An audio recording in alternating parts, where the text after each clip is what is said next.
Masi fongkiba tongan-tonganba pausising amadi social media dagi lokhatjaba pausingi update pijari ahanbada maruoiba pau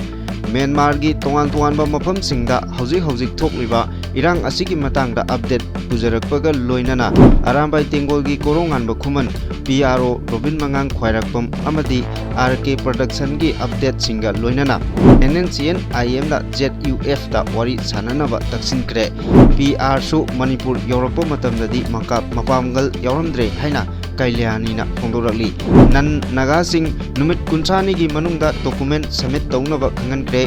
puya mai thakiba ningsing thoram numit October 9 da makhal amatagi harau kumai pangthokpiganu haina Pomal Nil na phongdorali Manipur da lupa Karor Lisingama Chani Kunithoi Sangna Yumthong Kudingda Ising Panganaba Honakiba Jal Jiban Mission da Achoba Senja Thumja Chatharamba Thengnare haina MP Bimolna Phongdoragli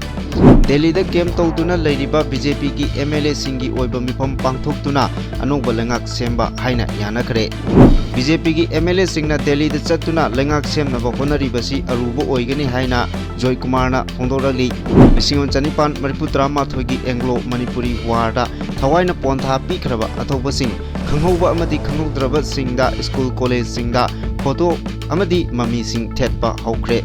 Delhi da amuk chatlaga BJP gi lusingba singi makhong paiduna lengak semjage haijakhigadra BJP na India da dictatorship lengak chalairi haina okram ibobina phongdorali Tourist singna Sendra da Chayol ama khaktada langtharamba plastic tan ani lokatre sahi asigi mera hok chongbagi thoram phurup kayagi myoy kyana saruk yaduna pangthokre Hauzik pau sandhona pijari Myanmar gi tongan ba state sing amadi region singda hauzik akanba mongda khut thongnaba asigi makha tarakpada Karen state da military junta army na mapung phana paisinba ngamkhraba matung Myanmar gi Luang Lone township Thanin Theri region gi Dewei district da leiba praja miyamna military army singi mathakta yaningdaba phongdoktuna makhoi peace pami haina ngarang ahing protest tokre Amaromda Myanmar da Putau city da leiba praja sing amadi pro civil military singa pullaga PDF amadi KIA gi mathakta yaningdaba phongdoktuna rally chatkre makha tarakpada Kachin state ki second capital oriba Benmau city da laloba yoktuna thamlubadagi military junta army na sumnatagi ahing amada strike tokduna pumtoi toina thugaikre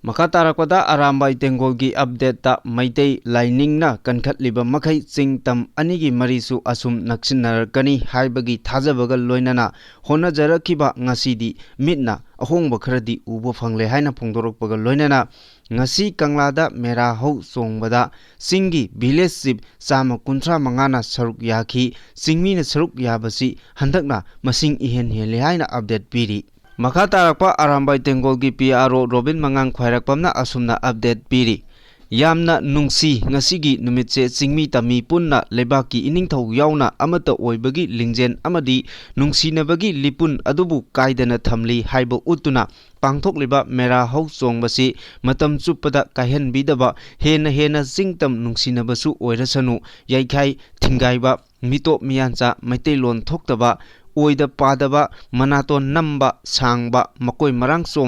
chomdaba wathigi kangbu singsina yelaktradi lebak simuk phajaba nungsiba prithibida leirammoiko haibaga loinana sak phajabana sakna chaba sin haibana sinna chaba aikhoisu lansu yauni thabaksu tauni matamgi saklon logjagani nungjau asi yamna phajai aikhoina Khairibani masi pambiba singna lobiba yagani masina aikoi hingnabagi honajari masida masana gari puraklaga lauragana CFT da lupa nifumari khaktani aduga aikoina thillagana CFT da lupa humpu khaktani masida thabak subada chilhauk thigumsi ikai khumnasi haina update piri makha tarakpada RK Production gi official Facebook account da asumna update piri Maitei yamna nganna civilized orakpa phurup amani maram aduna fattaba huranba mioibu khangna lotsinduna thambagi hainabi leirakte haujiksu leite madugi khudam haibabu chaukhatpa waliba tribe amagum ꯑꯩꯈꯣꯏ ꯃꯩꯇꯩꯗꯤ ꯐꯠꯇꯕ ꯃꯤꯑꯣꯏ ꯀꯟꯈꯠꯂꯒ ꯂꯩꯕ ꯍꯩꯅꯗꯦ ꯑꯇꯣꯞꯄ ꯐꯨꯔꯨꯞꯅ ꯇꯧꯈ꯭ꯔꯦ ꯍꯥꯏꯗꯨꯅ ꯑꯩꯈꯣꯏ ꯃꯌꯥꯝ ꯃꯥꯟꯅꯔꯒ ꯕꯦꯡꯛ ꯂꯨꯠ ꯇꯧꯈꯤꯗꯦ ꯑꯩꯈꯣꯏ ꯏꯔꯣꯝꯗꯣꯝ ꯁꯦꯝꯗꯣꯛꯄꯒꯤ ꯇꯥꯟꯖꯥ ꯂꯧꯅꯩ ꯃꯗꯨꯗ ꯌꯥꯗ꯭ꯔꯗꯤ ꯐꯨꯔꯨꯞ ꯍꯥꯏꯕ ꯂꯩꯇꯦ ꯐꯪꯐꯝ ꯊꯣꯛꯄ ꯆꯩꯔꯥꯛ ꯐꯪꯕꯗ ꯀꯥꯡꯂꯨꯞꯅꯤ ꯍꯥꯏꯗꯨꯅ ꯀꯟꯈꯠꯅꯗꯦ ꯃꯁꯤ ꯆꯥꯎꯈꯠꯄ ꯐꯨꯔꯨꯞ ꯑꯃꯒꯤ ꯈꯨꯗꯝꯅꯤ ꯍꯥꯏꯅ ꯑꯞꯗꯦꯠ ꯄꯤꯔꯤ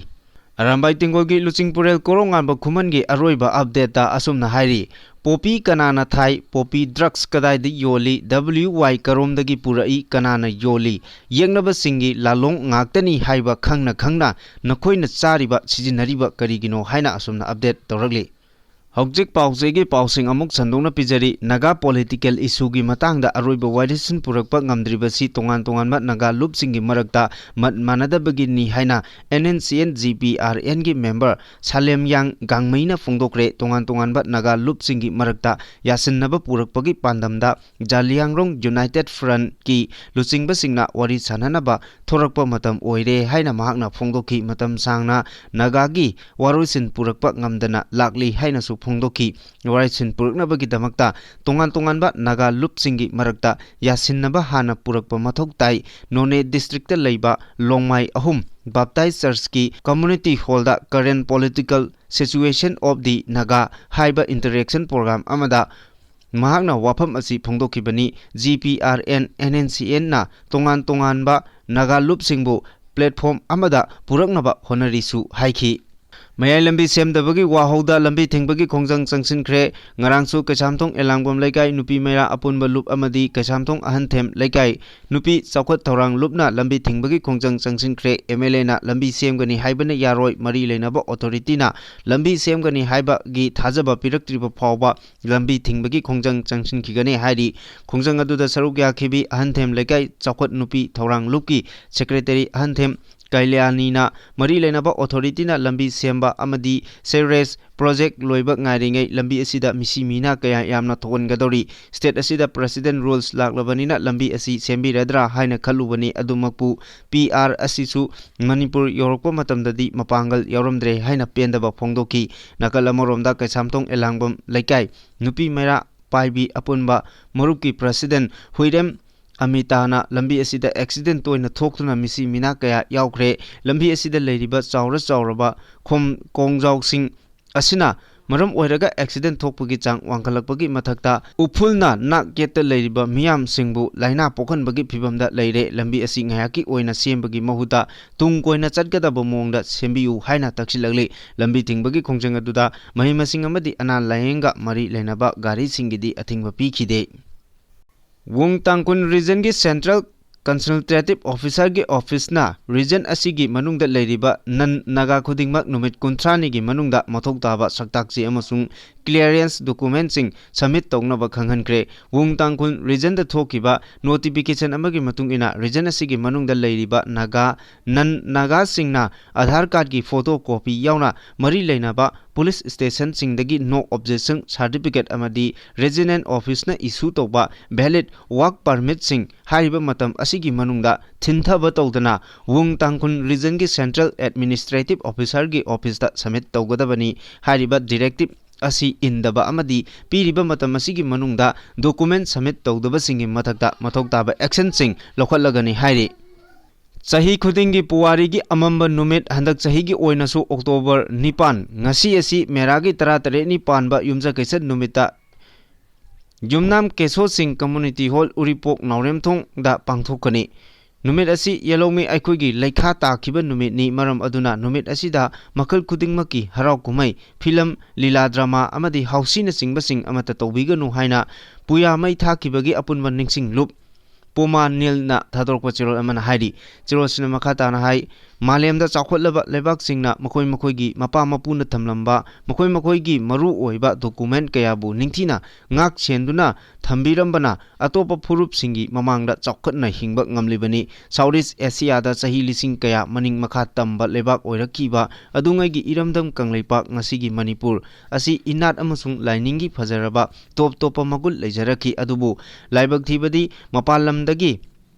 सिचिल लखिबा हु पुबा नोंगलै लुंगसित अदुना खुनाइगी इनात अमसुंग लाइनिंग लाइसोनगी चटना रोलदा चाउना चैथेंग पिरखी अमुकसु Kalak Chawba Kharana Puwarigi Tangka Kharada Khunai Faja Fajaraba Machak Maral Asi Uru Taruraga Thengnaruraga Yaikai Thingaiba Manghaningba Pokhidabasu Nate Asigumba Laibak Thiba Thogdok Singi Manungdagini Maitei Ayamba Ningthau Pamhaibana Panba Ing Nisingama Chatret Sumna Mapangi August Kunga Nipan Thawangi Kulhumdoi Panba Yumza Kisagi Matungda Hauraga Mahakna Ningthau Oina Panba Loiba Matam Lisingama Chatret Nipu Nipalgi Me Nipal Kalengi Tarani Panba Yumza Kisa Fawa Sanglaw Sahi Kuntra Nipal Ga Tha Nipal Numit Tarani Asigi Manungda Iramdam Asigi Inatki Masakta Asuki Matik Yamna Chauna Akaiba Piki Asumna Mian Lamboiba Santidas Kosaina Maitei Mayekna Iba Lairik Ubada Ningthau Pamhaibada Lairik Sing Asidi Migi Lairik Nate Laigi Lairik Ni Taibung Panbada Yamna Kupna Laiba Lairik Ni Yamna Arubani Aduna Maida Namduna Thadoko Haina Insinki Madudagi Puya Lairik Apangma Makai Kangla Utra Mamangda Paiki aduga mai thaki asumna tawduna phuruk asigi kangkhul malemgi laimaidagi muthatnaba Santidas Gosai amasung mahaki khongloi Narandas amasung Bhagaban Das ka loktunaraga puyagi lairiksing mai thaki ingkumja lising amaga chatret kunthani thoigi Mera Thagi Taratare Panba Nomaijing Numita Puya Mai Thaki Haibasi Tongan Tongan Ba Lairik Kayada Yamna Mayek Sengna Iduna Lagli Numit Aduda Thokiba Puya Mai Thaki Bagi Numit Asibu Puma Nilna Kanglei Pakna Miyamga Punna Kusamna Duna Puwarigi Amama Numit Haiduna Sahi Kudingi Ningsing Torom Pangthok Tuna Lagli Handak Sahigi Oinasu October Nipal Meragi Taratare Panba Ngasi Yumjagasan Numita Mapung Oiba Thorom Oina Yumnam Keso Singh Community Hall Uripok Naurem Thongda Ayupung Tara Taba Matamda Pangthokani Puya Mai Thakiba Numit Asi Yalongmi Aikoigi Lekha Takhigadaba Numit Ni Haraduna Asigumba Chahi Chani Mariputra Humdoi Suba Puya Mai Thakibagi Ningsing Thorom Asida Lebak Miyamna Punna Saruk Yabiyu Hairakli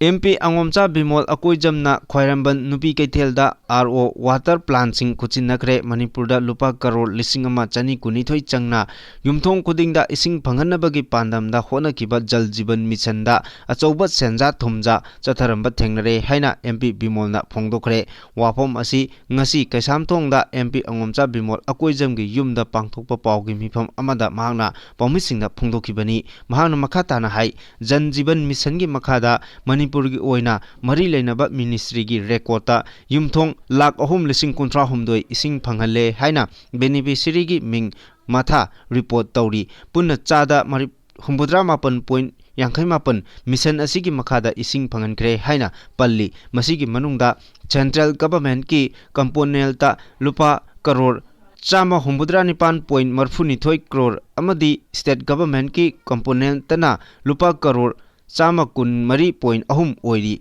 Handak President Rule Manungda DISHA Committee gi Chairman ama Oina Gram Panchayat ki Manung Chanba Khunggang Kayada Chatuna Yengsiluba Matamda Ising Pipe Chamnamdaba Beneficiary List da Maming Mathadi Palamba amasung mafam kaya amasu thengnaki mahangna paumisingda makhatana hai lamdam asigi miyamna jan jiban mission gi website ta changduna beneficiary sing ising phangbra natraga phangdabra thidoktuna FIR file tawduna asumba asengba khangdoknaba honamena si hainasu appeal tawki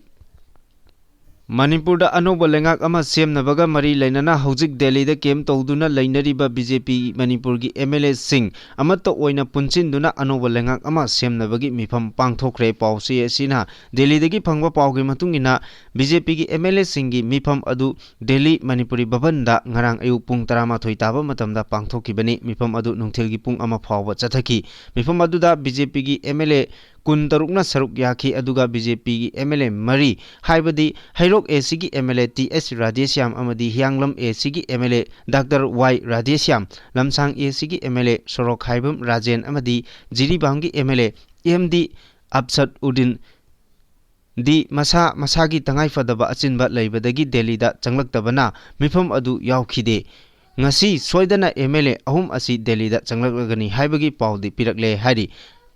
Makatana Pawasina Pongdokpada Ngasigi Mifamaduda Saruk Yakiba BJP gi MLA Singna anongba lengak ama semnabagi matangda amata oina yanaba purakhi yenaba karisu laikidre anongba lengak semnabagi khwaidagi maruoiba Prime Minister Narendra Modi amadi Union Home Minister hana unaduna wari sananaba haina lepnaki masigi damakta BJP North East in charge su oiriba Samit Patrana achouba thodang lauduna ahanba oina Union Home Minister Amit Shah unanaba athubada appointment lawgadori Amit Shah unaduna wari sanaraba matungda Prime Minister Narendra Modi unaduna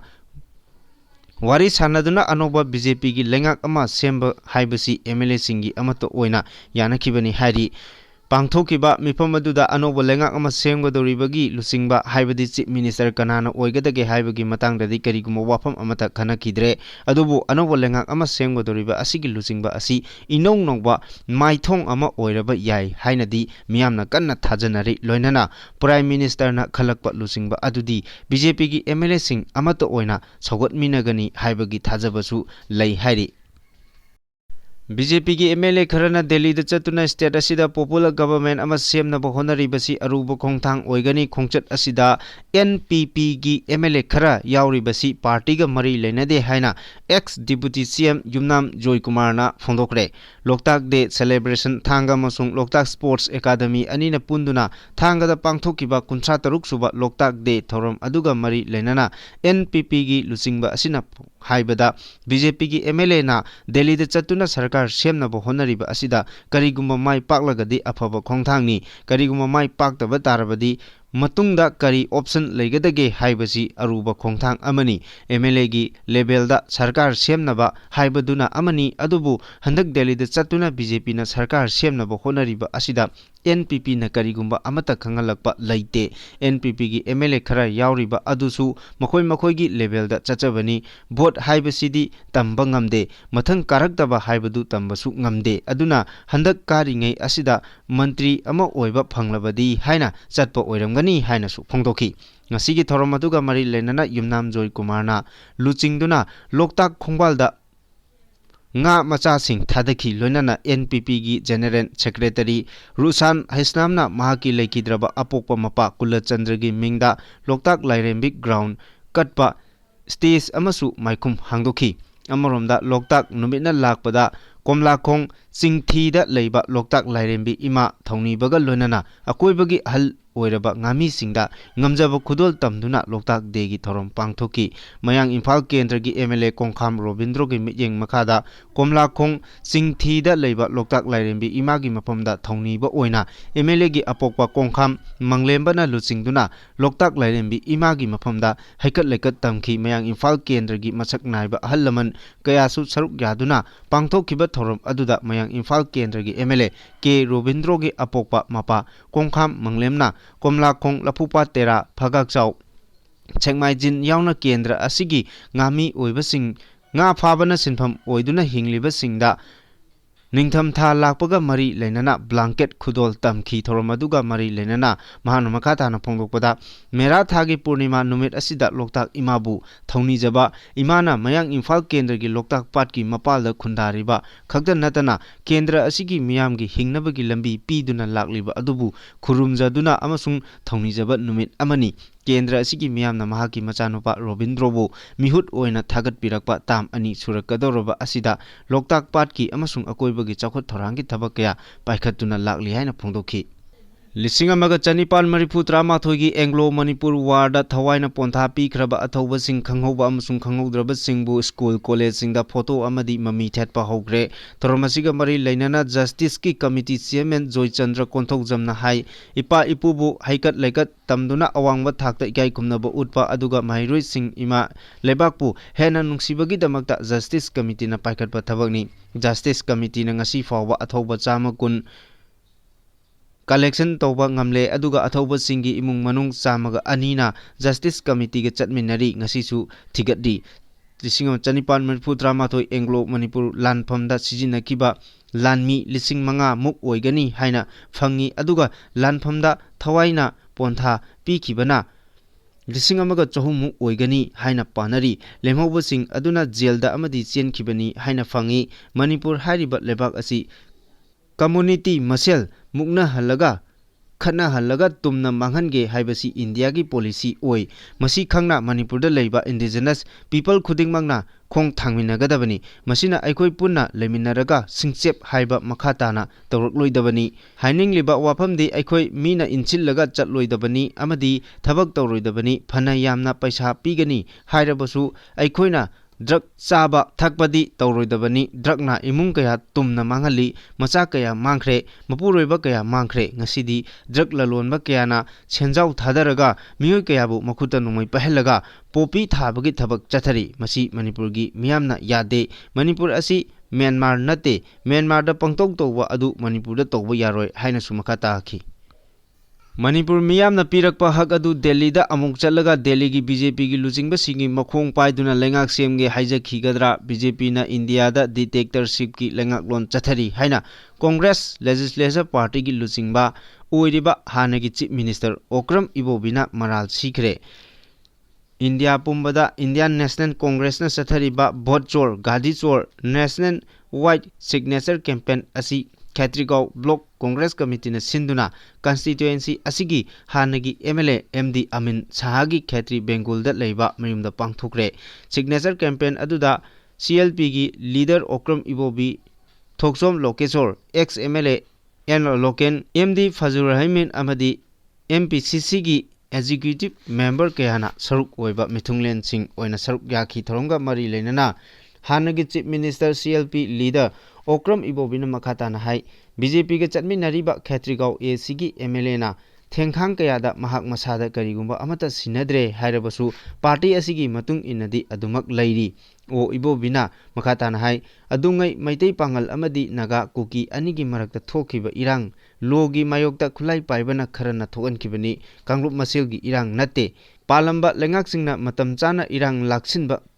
ngakhtani India pumbada BJP na Hindu Rashtra amagi manglanda minority community singi bot sing huranduna power painaba honaduna leire Manipur asi maitai khaktagi natte khundaminari ba phuru kunthagi mathakta leiminari ba mipum khudingma kini haina okram ibobina makhatana phongthoki pangthokiba bot chor gadi chor nationwide signature campaign aduga mari lenana khetrigaw AC gi ex MLA MD Amin Sahana Fongdokibada constituency asigi vision asi chamamnaba kayana thalle chahi amada masamaki polling station da ahumlak ising isau thokpagi thodok laikre maramaduna MLA local area development ki fund makada thadaragiba senpham singi matangda kumna thijin humjinnaba mari lenaba singda RTI thakre haina su phongdoki लम कोइबा लाकपसिंगना ख्वाइदगी पामना लांगनाबा मफम अमा ओइरिबा सेंद्रादा मणिपुर लेंगा की directorate of environment and climate change की मिजेंग मखादा चयोल अमा चुमना प्लास्टिक की अमोट अकाइसिंग खोमजिनबगी थबक पांगथोकरे Anouba Mangal foundation AMF Sendra youth club SYC Loktak lake development corporation society limited Sendra हिआई self help group Sendra Ningthou self help group अमदी बिष्णुपुर डिस्ट्रिक्ट की एसोसिएशन सिंगा खुसमनदुना अक्टोबर अमादगी चयोल तरेट फावबा चयोल अमा चुपना प्लास्टिक अमोट अकाइसिंग खोमजिनबगी थौरांगसिंग अदु लखकिबनी चयोल अमा चुपना चथरकिबा थौरमदुदा प्लास्टिक की अमोट अकाइ टोन अनि रोम खोंगतखिबगा लोइनना मियामना सिंगल यूज प्लास्टिक थोहलकपा याबा खुदोंथीबसिंगी मतंगदा अवेयरनेस कैंपेन अमसु पांगथोकी कैंपेन असिगी सरुक अमा ओइना नुपीसिंगना लुसिंगबा हियाई सेल्फ हेल्प ग्रुप अमदी Sendra Ningthou self help group ना अमोट अकाइसिंग मतौ करमना तोंगान तोंगानबा खाइदोकदगे हाइबगी मतंगदा डेमोन्स्ट्रेशन अमा पांगथोकी मियामना अमोट अकाइ खोमदोकपा मतमदा इराइ लाइना तुम्बा ngamgadaba amasung pak hek tumba ngamloidaba polamsing tongan tongana khandokpagi tangai fadaba lei sendrada pangthokpa campaign loisinbagi thorom ama IWT complex da pangthoki thorom aduda Directorate of Environment and Climate Change ki director Dr. T. Prajal Kumar na chief guest SYC की president Ibo सनाना president अमसुंग Manipur pollution control board की member secretary W. रोशन्ना guest of honour ओइखी लमदमसी की पारी पुरी दगी हौना चिंगमी तमी पुन्ना पांगथोक्तुना लाक्लबा मेरा हौ चोंबगी थोरम मैदिंगु लेसेंब सना जावबना मेरा थौमै चिंकतुना पांगथोक्रे छना कोनुंगदा कंगला लाइफमलेन तमना मैदिंगु लेसेंब सना जावब यावना अंगोम निंगथौ पोइलेटोन छना कोनुंगी फमनाइबसिंग अमदी मफम कयादगी लाकपा फुरुप कयागी खुन Lakpa सिंगना yauna chatuna laigi oiba thoramsing pangthoki maidingu lesemba chana jawbana mera thongmai chingkhatpaga loinana kabui amaibana yenkhong tamba thoramsingchu pangthoki thoram aduga mari leinana maidingu lesemba chana jawbana haikibada lining tau pakhang mana kanglada palingai matamdagi hogdokkiba thoram asi atai thoram singdagi top topa kumhai amasu oiri lamdam asigi phurup kayagi magi oiba kumhai kaya leiragasu hairiba kumhai asidi sing amasung tam anigi punna phurup khuding makna saruk yaduna pangthokpa thoram amani haiki masida natana kumhai asina lakpasida kanglop phurup ka khuding mak nungsi chanana ipa ipu singna thambiramba iramdam asi ngakminasi haiba wafamsu phongdokhi Makatarapa Aruiba Pauda editorial kalamdagi machang oiba pau amaga lokhachari luchingba singdi matam pumnamakta miyamgi yaifhanaba khanba oigadabani Manipurda PR lengaki mahutta miyamgi lengak thamba miyamna pamnare opposition political party singi marakta PR lengak thamba pamba amadi pamdaba yaudaba natte opposition party singi maraktagi ruling MLA singna miyamgi lengak thamba ngamdabagi matangda hunba ngangba aduga miyamgi lengak thamnaba ruling gi MLA singi maikaidagi Delhi gi luchingba singda chen chongduna taksinba matamdasu Delhi da chatlaga lengak semjage haibagi wanomba ikainingai ni haiba wafamsing leirakhiba asina maram oiraga miyamda chauna chamamnaba ama thokale opposition gi maikaidagi ruling party amadi MLA singna thangba khongthang singda asumbasu oirabasu aranbabu oirabasu khongchep hainaba honaba haibasi makoigi mathauni luchingba singi mafamda ruling na thangba khongthangda afaba khongthang oirabadi phai haibagi thongna gadabani matam pumnamakta phattana uba yaikhaiba thugaibagi wakhal lon oigadabani haiba leiroidabani loinana ruling gi member singi maikaidagi chu aranba asoiba thabak amadi wafam leikhregadi madu soikhre lankhre haibagi thongna leigadabani opposition amasung ruling gi MLA singna Hariba thongna amadi firep asi leirabadi miyamgi khanba luchingmani haina singthanagani ruling gi asoiba amadi opposition na aranba tawkiba sing kupchinnaraga miyam amadi maribak nungsiba sabagi utchaibagi thawong chathabada hidanaduna leirabadi state adu chawkhatpagi maikeida khumang chawsinba ngamloi loinana miyambo achumba maikeida lamjingbagi mahutta amadi miyamgi marak singda khaibung tanabagi maram ohelakani ruling amasung opposition anigi marakta hunna ngangnaba amana amabu namthanaba honabaga iroinana lengak longi sukli painaba angam tanabagi munabada lebak irang thokhanduna miyamgi marakta napak tahanduna angam tanabagi thabakti tokpham thokte lebak amadi miyamgi yaifanaba khanba asengba luchingba singdi kaidongaida maribak amadi miyamgi mang takadaba thabak amata tawroi maribak amadi miyamgi yaifanaba khanba amadi thangba khongthang aduda miyamna makoigi tung ingalli karigumba politician amadi luchingba singi maraktagi maribak miyamgi yaifanaba honabagi mahut phambalgi chukli painaba honaba romda hena lumna loba aduga maribak amadi miyambu lumna lodaba tarabadi adugumba politician luchingba sing adugi mayokta miyamna leirai haibasi politician singna matam pumnamakta ningsingpham thoi Manipurda haukiba amadi ngasigi lengak longi maramda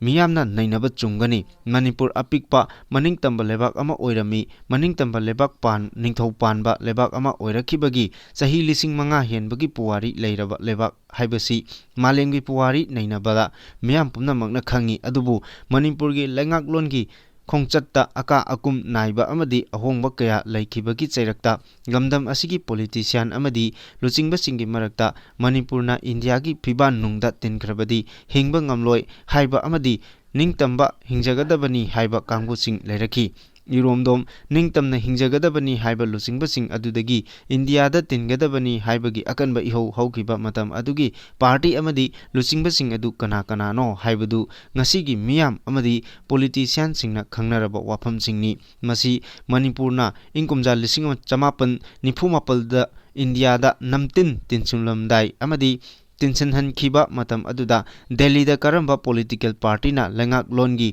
chukli pairi bage haibadu hangatna yengbada khangba ngamgani